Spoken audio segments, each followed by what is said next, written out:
Okay, so during this presentation, I'm going to use my browser because I'm going to show both the slides, and at the same time, I'm going to use a connection to the Kubernetes cluster, and also I will switch from this browser to the terminal to actually show a bit of hands-on on the topics I'm going to describe. So the topic is about deploying ProxySQL on Kubernetes, and basically what the topic of this talk is the Swiss Army knife for ProxySQL deployment. So using ProxySQL on Kubernetes.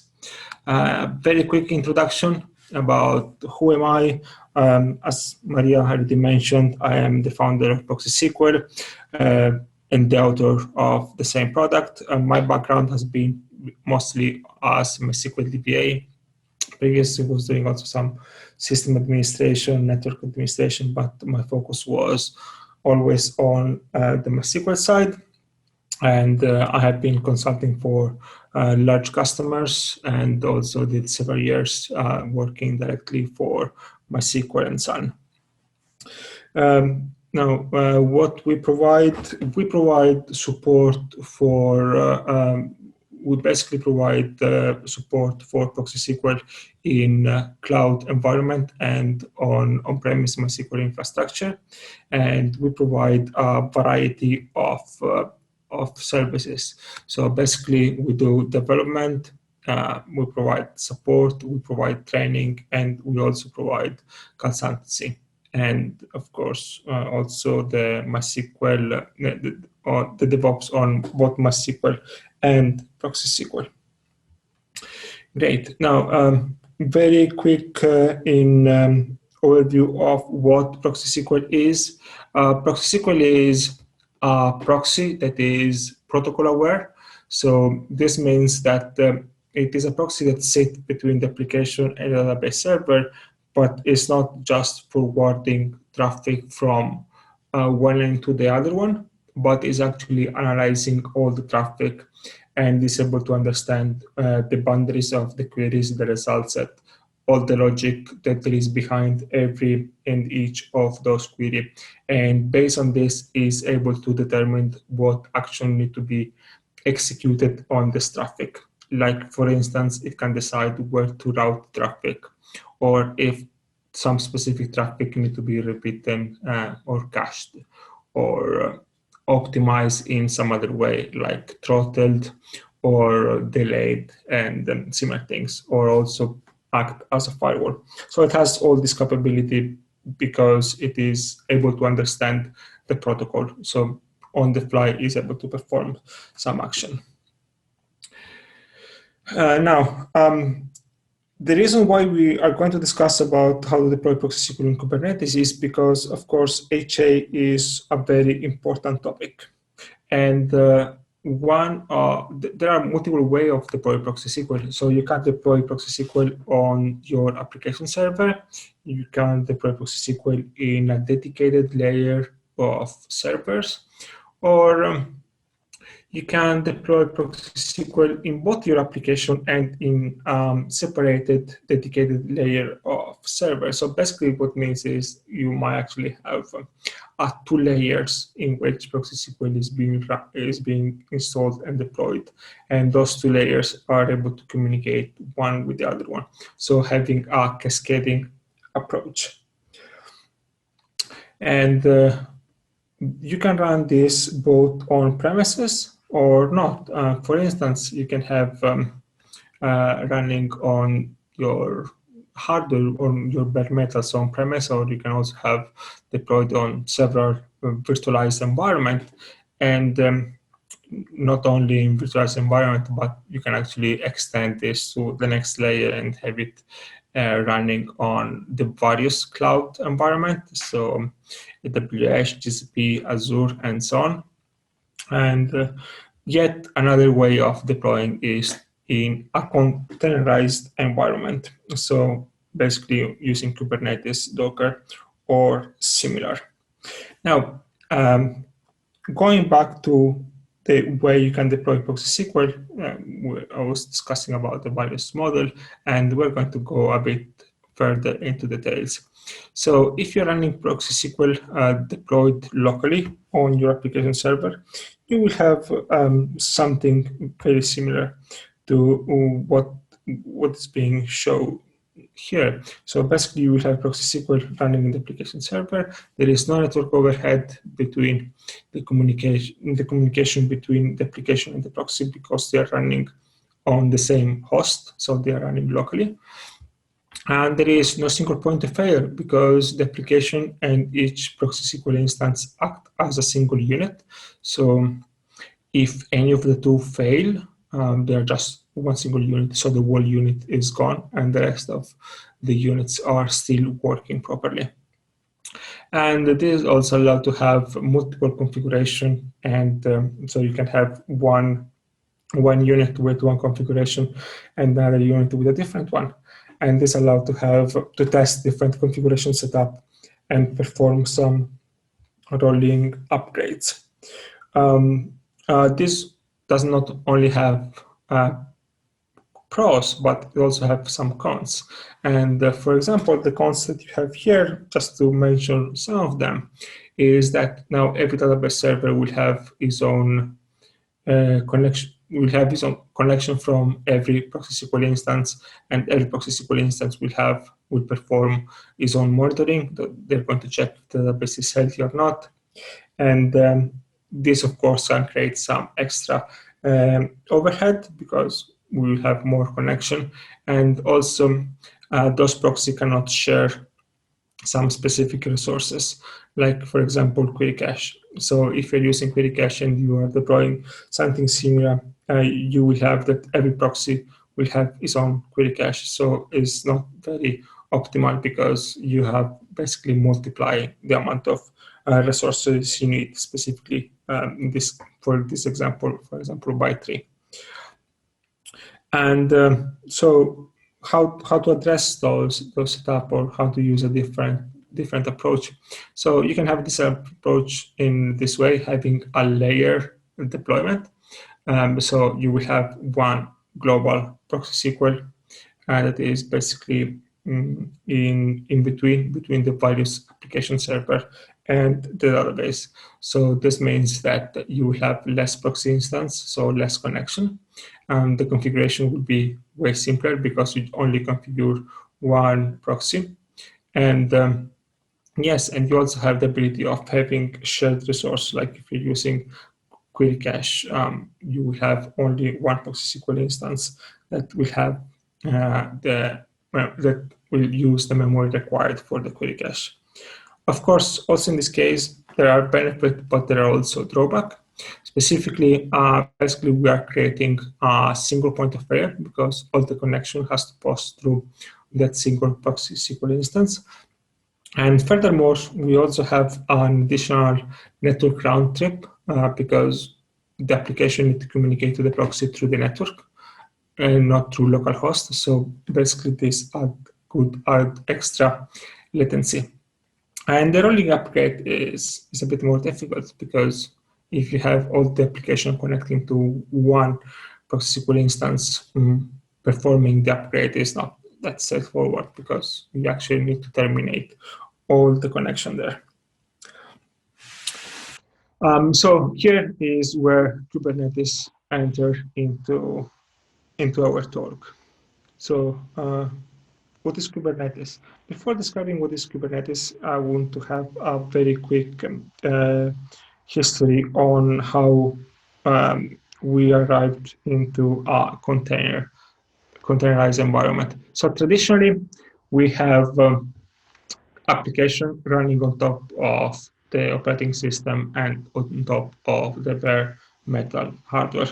And this model over time evolved, and it evolved in the use of a virtualized environment, so virtualized deployment, where on top of the operating system on the hardware, we actually also have a supervisor, and on top of those supervisors, we have virtual machine. Each virtual machine will have its own set, its own operating system, and the operating system will basically run all the application using its own set of binaries and library. And this over time evolved further, and now it is quite common to have a container deployment where virtual machines are not used anymore, but now we have a system which, on top of the hardware, we always have the operating system, of course, and on top of the operating system, what we have is a container runtime, and the container runtime will basically run all the containers that are running on that specific host. Now, I want to quick zoom in into this container deployment and describe a bit more what a container is. So basically, containers are application-centric method to be able to deliver applications that are scalable and high-performing on any infrastructure that you want to choose. So basically, containers are used to deliver microservices, and those microservices are isolated in virtual environment, and those virtual environments do not interfere with any other running application running on top of the same operating system. So this means that to be able to not interact with, not interfere with any other container or any other application running on the same host, the container will need to have all the dependency built inside the container. So library and binaries, they all have to be part of the container, not be external to the container. So this is, of course, tightly integrated with the concept of microservice. A microservice is nothing more than a very lightweight application written in any modern language, programming language, and is packaged together with the library and all the environmental requirement. Now, the next topics, the next concept that is associated to this is, of course, a container image. A container image is nothing more than all the runtime and the application bundled together with the is runtime and dependency. And so basically what the container runtime is able to run is basically running container images. So images are being deployed and they're being executed. Okay, now container orchestrator. The previous, we just described what are containers, and it is pretty straightforward to just run containers over a single host because all the containers are confined on top of one physical hardware. And this is probably something that is okay for very simple environment. That means basically in environment that are used for just development or for testing. But if you want to run any deployment that you want to use for production or for QA, this is not longer viable because you actually need a way more complex infrastructure. And this infrastructure needs to meet some specific requirement, like for instance, be able to be fault tolerant, so any of the nodes can fail at any time. It will be on-demand scalable, so we can add more nodes and you can have those microservices that are being moved around accordingly. It can have optimal resource utilization, and also you might need some sort of auto discovery to basically be able to discover where those servers are being deployed. And way more important, of course, those clusters need to be accessible from the outside world. And things can easily become a bit more complicated, like the ability of having seamless updates and rollback without any downtime. So to be able to handle those complex environments, what we now have are container orchestrators. The most known currently are the one listed here that are basically Amazon Elastic Container Service, also called as ECS, Azure Container Instance, ACI, Kubernetes, initially developed by Google. Then we have Nomad by HashiCorp, and Docker Swarm from Docker. Okay. Now, some of the capability of those container orchestrator that are important to remember. So they have they need to have the ability of managing 100 or even 1,000 of containers, and as I was mentioning before, they need to have the ability of managing resources. So those hosts where they are running need to be somehow grouped, and also resources need to be contained to be scheduled. So for example, you can have a container running on one host and then another container deployed on a different node, and they need to communicate between them. Also very important, you might have a different type of storage resources, and those storage resources need to be available to every container no matter in which node they are running. Also, you can have multiple containers that are similar because they're providing a similar service, and you can actually combine them behind one single load balancer. Okay, now it is basically now time to define what is Kubernetes. Kubernetes from its own website is defined as an open source system for automating deployment, scaling, and management of containerized application. And is often referred also as K8s. It has several interesting features. By no means I'm trying to list them all, but the most important for this session is that Kubernetes is self-healing.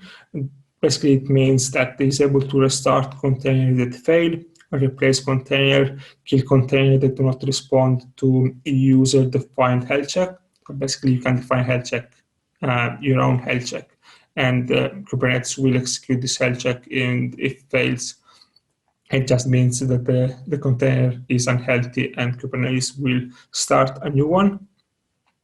And not only it has this health check, but it also has the ability to understand when the container is healthy, and only when the container is healthy, it advertises it to the rest of the application. So the application won't try to interact with a container that is starting but still not ready. Also, it has service discovery and load balancing. Basically, Kubernetes can expose a container using a DNS name or an IP address.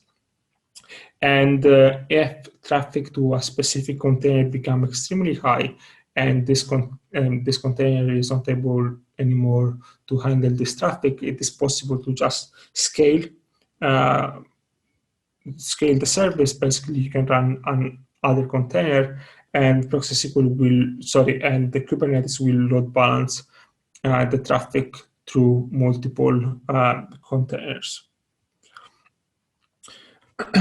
Also, you can have automated rollout and rollback. So basically, you can describe what is the final status, the desired state of the deployed containers in Kubernetes, and Kubernetes will actually be able to perform a rollout or rollback to make sure that the containers are in the desired state of that specific service. And how this is implemented depends specifically from the type of service. In some cases, it's a matter of reloading some config map. In other cases, it's just the deployment of new container, and those container will have to be turned off. Also, Kubernetes is also to store secret and configuration management. So sensitive information like password, SSH key, or token, they are not deployed together with the containers, but instead they are deployed as Kubernetes is able to expose those information to the containers without having them directly inside the container. Okay, next, Kubernetes is also able to have to orchestrate storage, so you can have multiple types of storage that are accessible to the various containers running on Kubernetes. Few important concepts about Kubernetes. You have the pods. That basically the pods is the basic unity of deployment. Pods can run as a single container.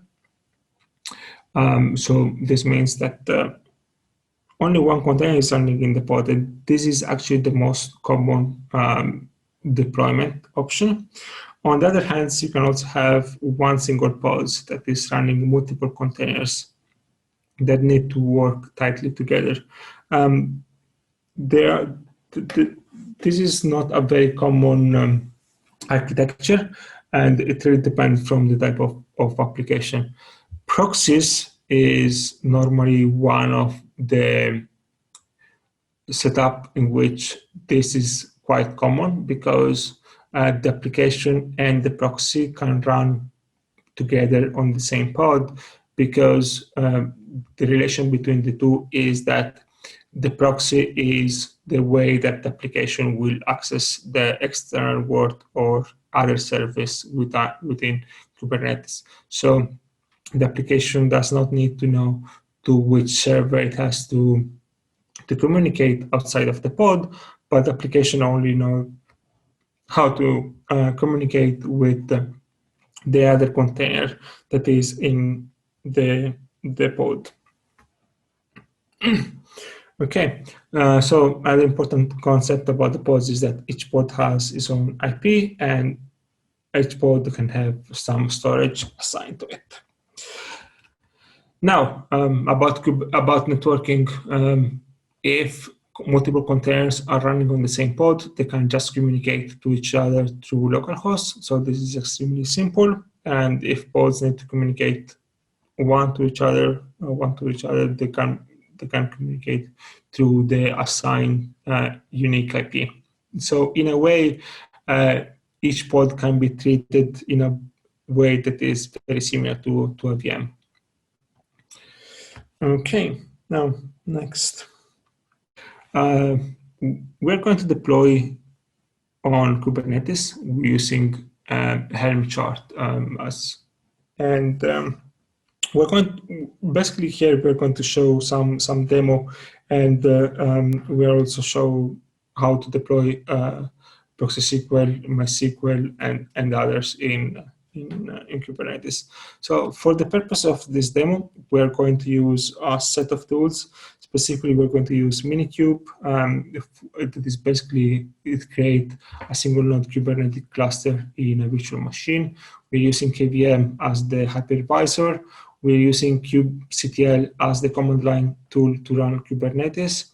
And Helm is a package manager for Kubernetes. So it basically simplifies the way of running packages in Kubernetes. So you can define them, install, and upgrade. Now, I brought some slides that basically describe how to do the installation. Of course, I'm not going to describe this here, but those slides will be available. So if somebody wants to try them on himself or herself, those slides will be available. So you can install Minikube, you can install Helm, pretty straightforward. And then you configure Minikube, just how much memory you want to associate with, how much CPU, disk space, which hypervisor, and then you just start and check the status. Furthermore, if you want to access the VM where Minikube, that basically Minikube is running, so if you want to access the Kubernetes on it, you also need to install the dashboard. So we'll be able to visualize it. And because the dashboard will run inside Kubernetes in a VM, this VM is not accessible from the external world. And to make it accessible from the external world, you need to run Kubernetes proxy. So you basically define a proxy to which you can connect, and you will be connected directly inside the VM. Okay, so basically those are very simple steps to follow. Now we are going to install MySQL inside Kubernetes. Of course, to be able to run ProxySQL, we need to communicate with a backend. So installing MySQL becomes a requirement. In the previous slide, I was mentioning that you can actually have a dashboard. So this is actually the dashboard we currently have. And so as you can see here, there are currently there is no pods, there is no deployment, and there is no replica set. There is nothing running at the moment. And so now what we are going to do is to install MySQL using Helm, and specifically we're going to use the Bitnami Helm repo. So with regard of installing MySQL, we're going to use this this very basic configuration. Here we will have the number of replicas. For example, here we have the root password we defined here. The user that is using for replication. And we also have, we defined one master and only one slave.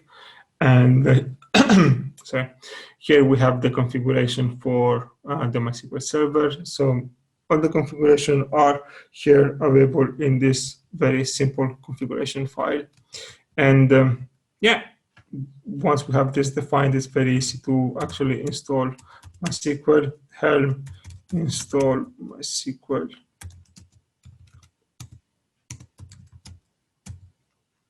Helm install MySQL 8.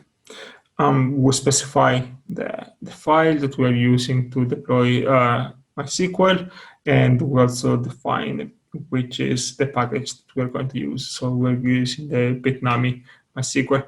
So once we start this, we will see that we will get some information here about Helm being deploying this cluster. It shows some information about how to connect, how to upgrade. But what I want to show here mostly is the fact that we already have a stateful set, and we have two pods that are being installed right now. They're starting. So we have this MySQL 8 master and this MySQL 8 slave. In a few seconds, they will be up and running.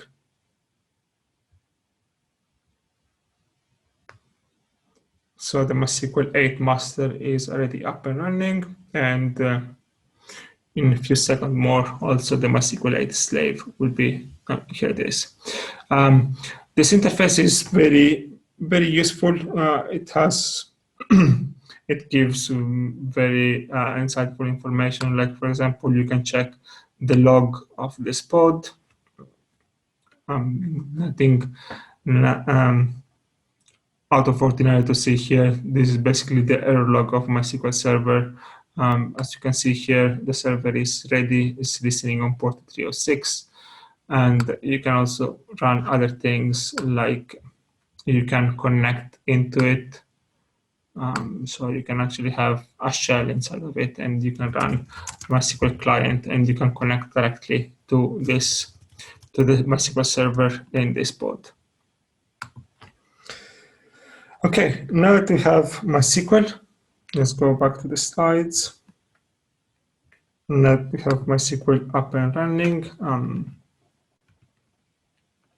now let's deploy ProxySQL as a replica set service.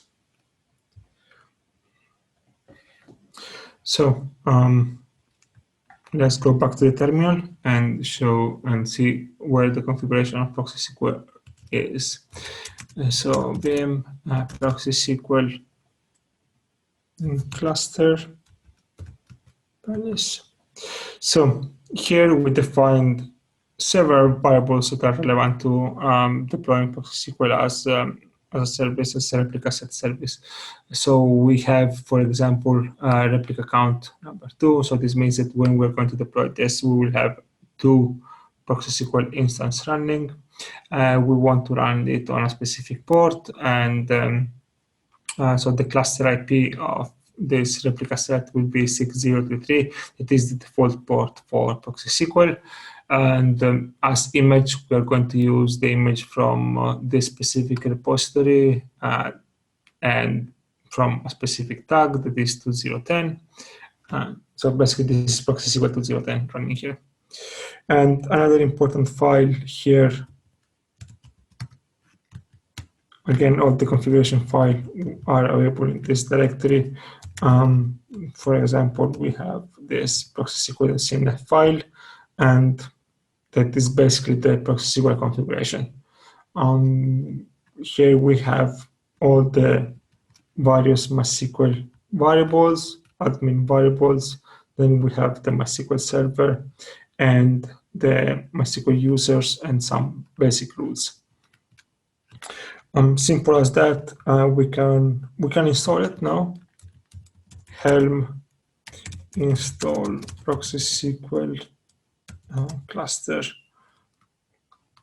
and we specify the directory in which there is all the configuration. So actually, before running this, we can also run some extra command to just check what is the status of the cluster of the Kubernetes. So, for example, we can get the list of pods and the list of replica set. There is no replica set. Now let's just install this MySQL cluster.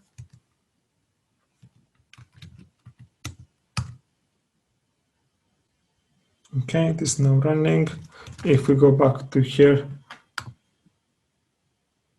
you will see that now there is a new deployment. That is the ProxySQL cluster deployment and pods. Now we have 4 pods instead of 2 pods.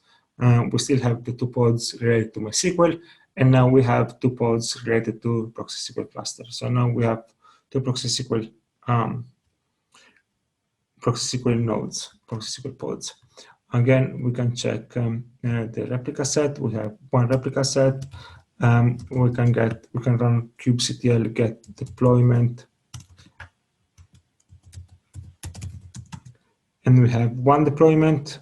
We have this ProxySQL cluster deployment that currently has available 2 pods, and there are 2 of them are up to date. This configured to have 2 pods as well. So the replica set, the desired number of pods is 2.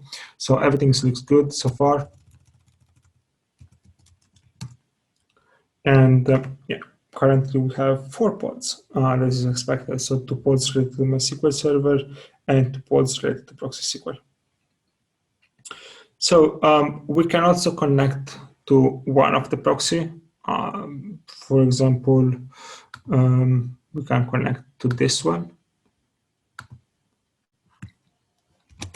We have MySQL also installed, MySQL client installed in each of those pods. So we can also use those MySQL client to connect to ProxySQL itself. We connect through 127.0.0.1, basically on localhost. Select version. So this is ProxySQL version 2010. Look, things good. Okay, so far.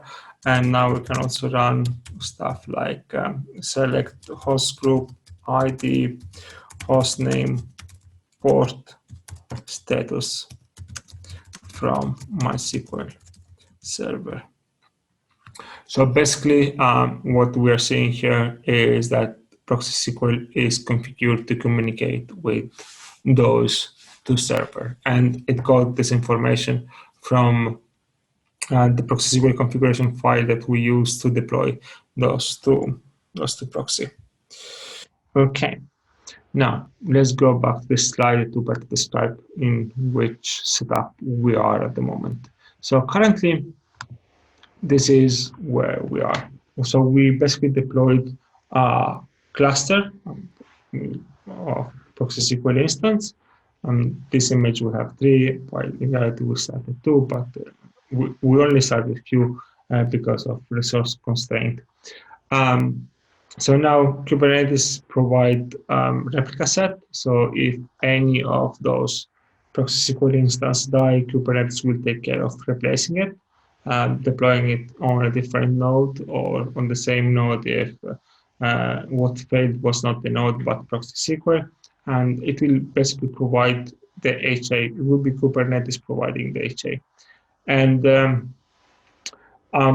requests coming from the client will be load balanced through all the ProxySQL instance available.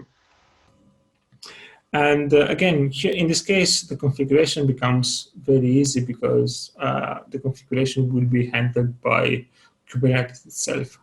So you will just need to deploy a new configuration map, a new configuration file that will be deployed as a config map, and Kubernetes will take care of deploying it. Some important things to remember here is that if one of those proxy dies for whatever reason, every connection from the client that are using that specific ProxySQL instance will of course be lost, and the application will get some errors, and it basically will have to connect to a different proxy. Okay. What we can do now. So here we have 2 proxy at the moment, and before I was saying that we can actually Kubernetes will take care of provisioning new new proxy if for whatever reason one of those goes away, and in fact we can do this right now. So if we run kubectl delete pod, and we delete one of these pod,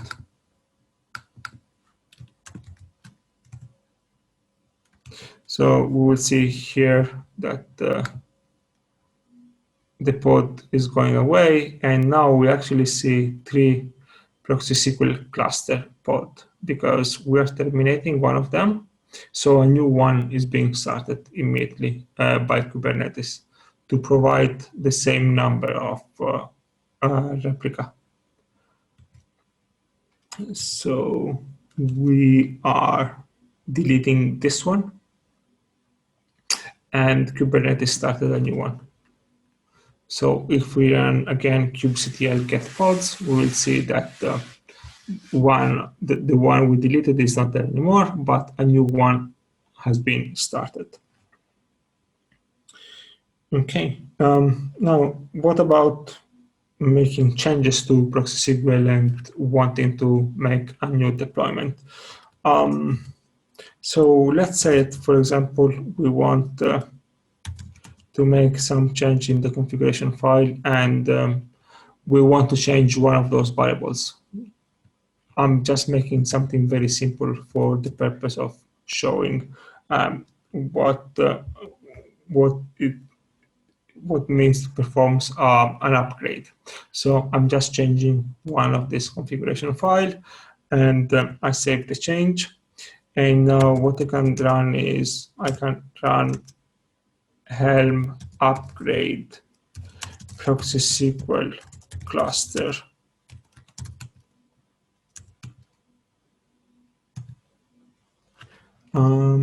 upgrade.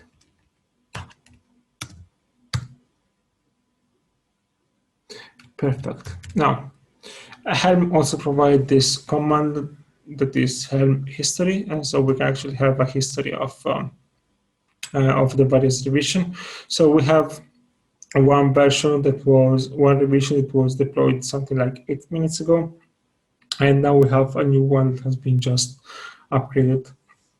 Now, if I run kubectl rollout restart,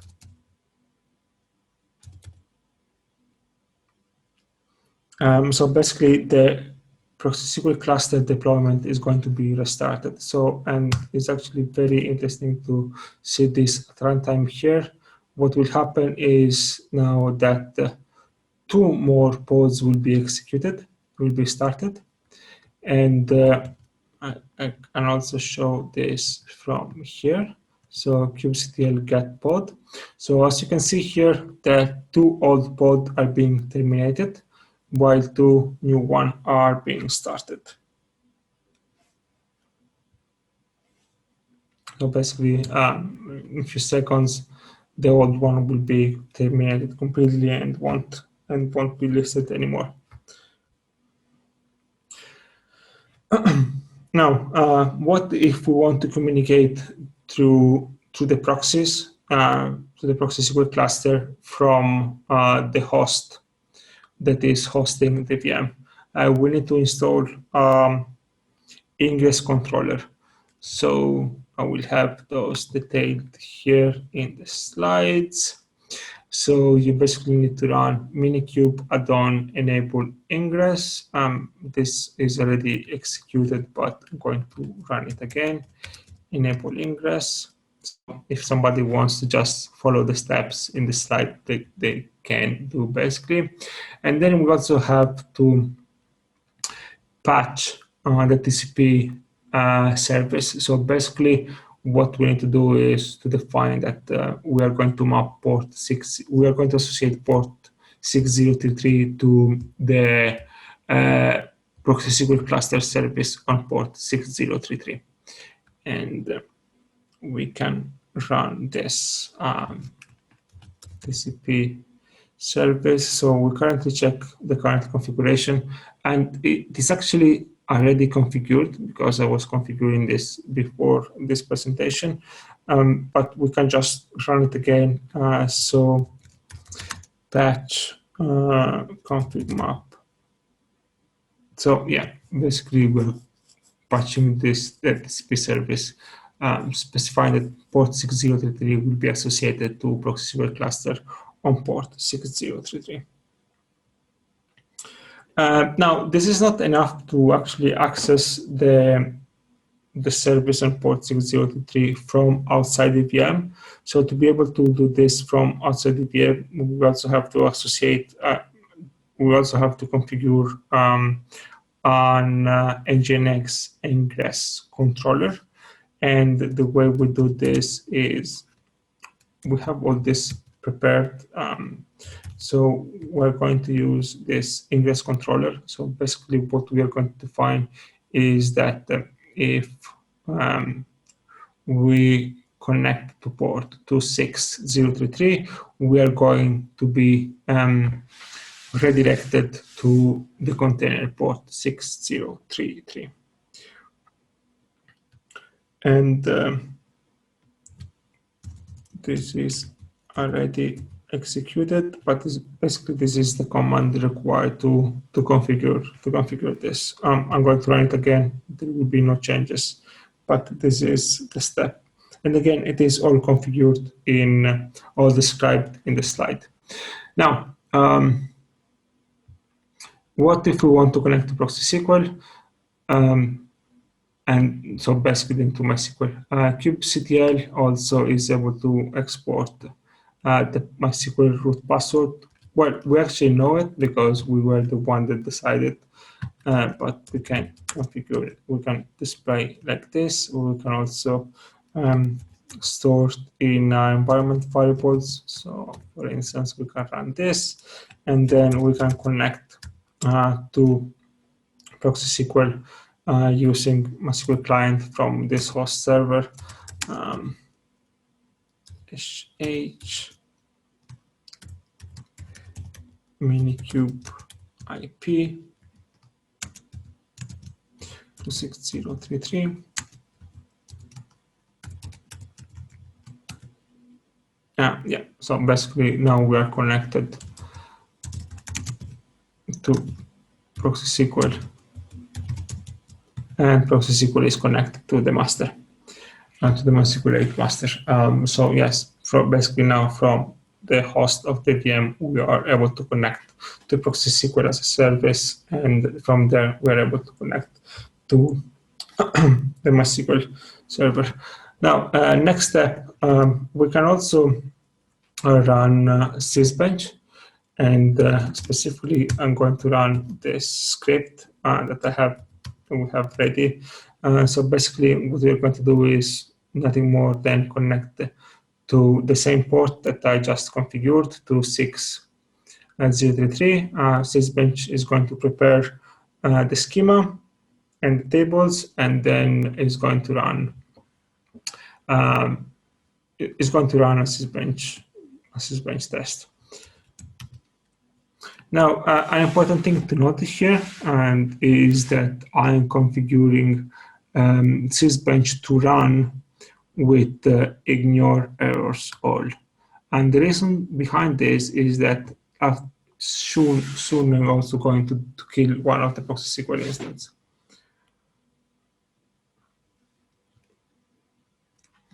So here, sysbench is creating the table, it's creating the index. Now is running sysbench now. Now, here on a different terminal, I'm going to connect to one of the proxy and then connecting to MySQL basically. And if I run show full process list, you will be able here to see that we have connection from two different IP, and those are the IP of the two proxies. So in this case, we have 172.17.0.10 and 0.12. Now, what happens if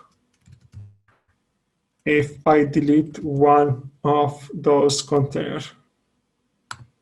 As you remember, the container, one of those two pods, if I delete one of those two pods, Kubernetes will start a new one. And as you can see, it immediately started a new one. It is pending, now it's running. Now, what is interesting to notice is what happened to sysbench.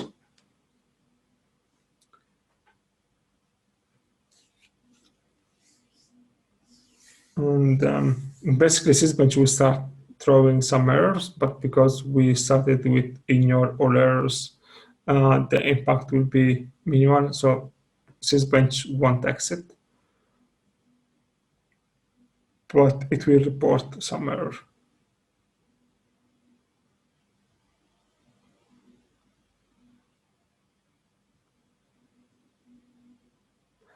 Or at least it should. Yes, actually, there have been errors here. Let me stop it. There has been error here. You can see here that the number of reconnects per second was 9, but actually the number of error per second was so low that it didn't even report it here. So the impact was extremely small. Normally here what I see is an error rate of 0.1 or 0.2, so very minimum error rate, just because of the way that sysbench work and the fact that Kubernetes is basically restarting the instance. Now, if I connect again to one of the ProxySQL instance and then ultimately MySQL server and the run show process list, I will see different IP. So the .10 is not there anymore, and now we have the .9. Okay. Now, let's go back here and let's just close this. Let's destroy this ProxySQL service. So helm delete ProxySQL cluster, and we're going to start ProxySQL in a different way now. We can start ProxySQL as a sidecar container. So basically what means we are deploying ProxySQL and the application server as a single unit.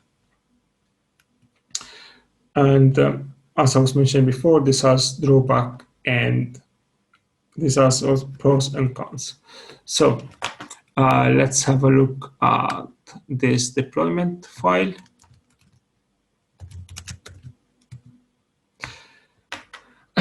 So here what we're going to use is a pod that will have two containers. One container is based on the server 9 sysbench image, that is basically nothing more than a container that is running sysbench. So basically, we'll be able to run load to MySQL server, and the second image will be the one that is basically ProxySQL, and the one defined here. So again, it will be image using the repository pondex./ProxySQL k8s and tag to 010. So if we run those, we're going to install helm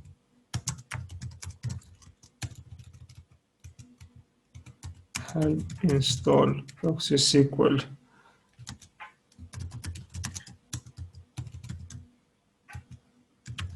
sidecar.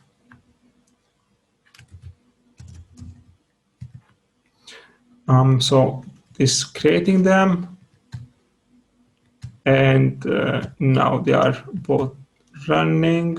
They're actually erroring, but they should be running soon. Okay, we can confirm this here. They are both running.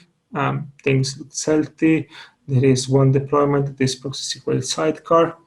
And now if we go back here, we'll actually be able to see that there are those two containers connecting to MySQL. Let me get the password.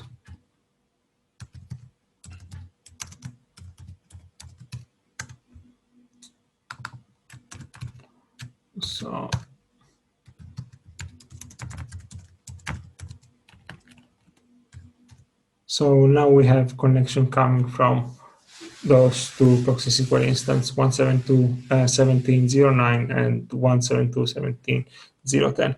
So now we have, again, two pods. Each pod has two containers, and the container are a sysbench instance and one ProxySQL instance.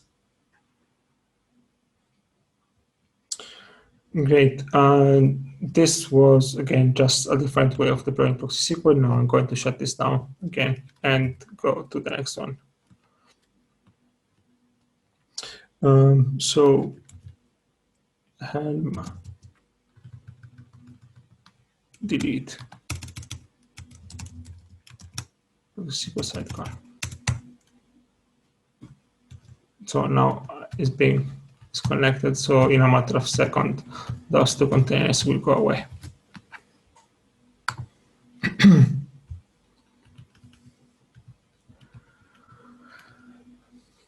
So the next step I would like to describe is very similar to what I was describing initially, but instead of having just one ProxySQL service, we're actually running with two ProxySQL services. One that is a cluster that is passive, that means it's getting configuration from another ProxySQL deployment, and the other deployment is a ProxySQL controller. So the way they operate is that the ProxySQL controller is not getting any traffic, while it's only getting configuration changes, and those configuration changes are being pulled by the other ProxySQL instance that are called passive. Passive in the sense that they are not getting, they're not being configured directly, but they're getting the configuration from the controller. So in a setup like this, what we're going to do is basically we are making the changes only on the controller, and the controller will be able to push this configuration to all the other proxy. And it is very important to note that this is only for configuration purpose. And if the controller is down, everything's just keep working as they should. It simply doesn't get any new configuration. But we can also have some HA in the controller itself, so we can have more than one controller and a high number of passive instance. So let's just have a look on those files.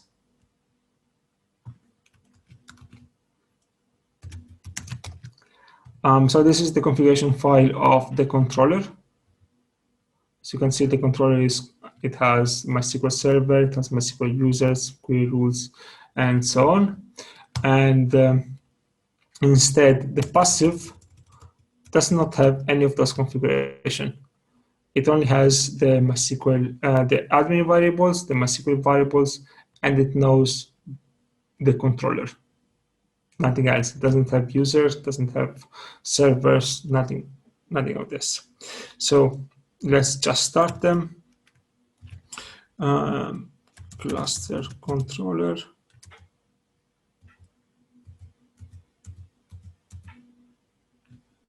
So we are starting the controller here, and let's also start the passive.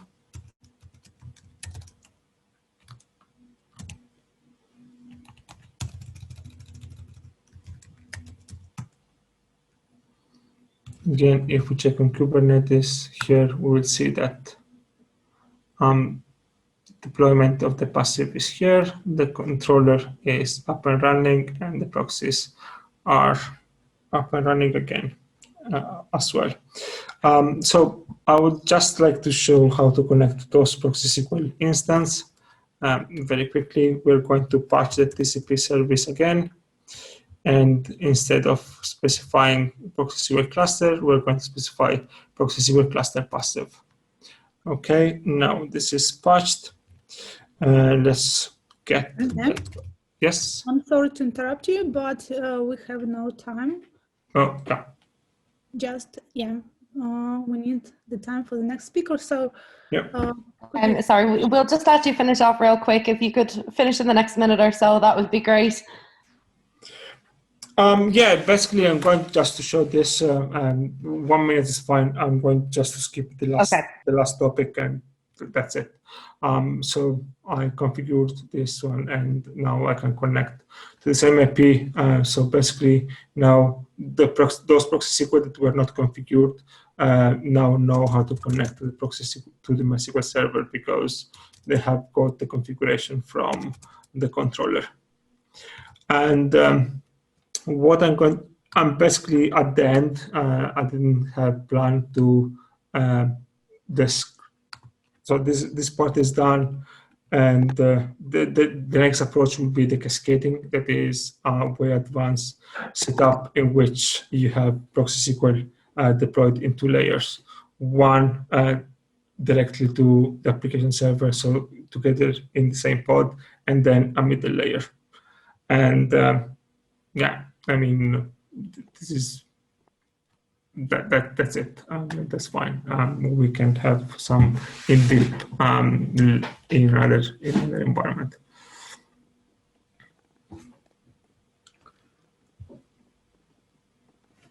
And okay. thanks for joining. Maria.